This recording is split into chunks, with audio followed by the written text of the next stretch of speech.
Europe is waking up to a new need to defend itself since Russia invaded Ukraine. But the NATO alliance is not ready, some military experts say.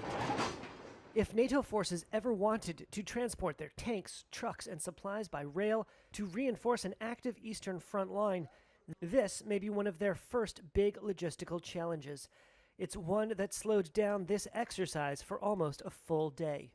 It's well documented.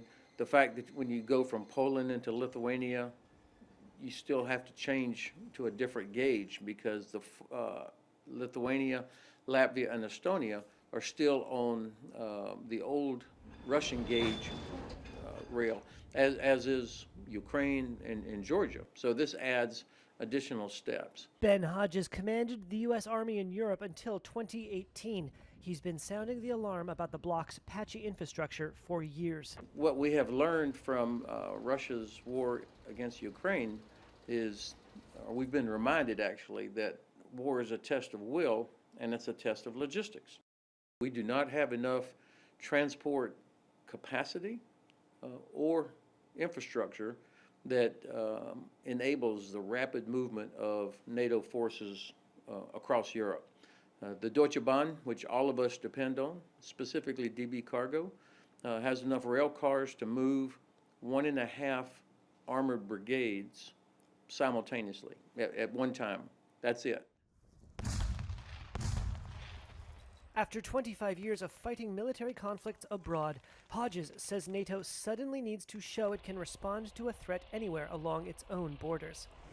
The potholed roads of the bloc's eastern members could present another obstacle to rapid deployment. Motorways account for only 5% of Romania's network, and 28% of its roads are just gravel and dirt. That's according to the National Statistics Board.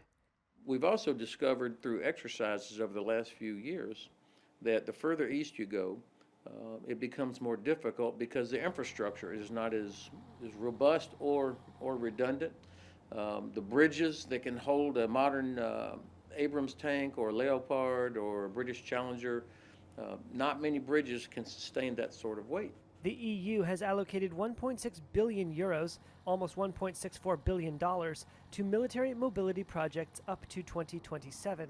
Hodges calls that sum, quote, inadequate.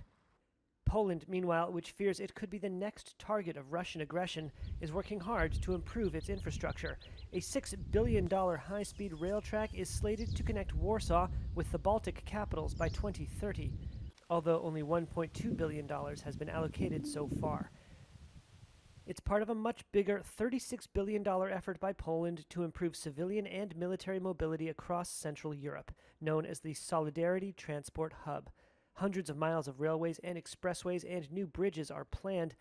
That development, at least, is welcomed by the former U.S. Army commander. I think there is a heightened sense of urgency because of, we've all been awakened now by the threat of what Russia is doing. And this is not an academic thing or just a debating topic now. That this is real. So I actually am optimistic. I would like to see us having moved a lot faster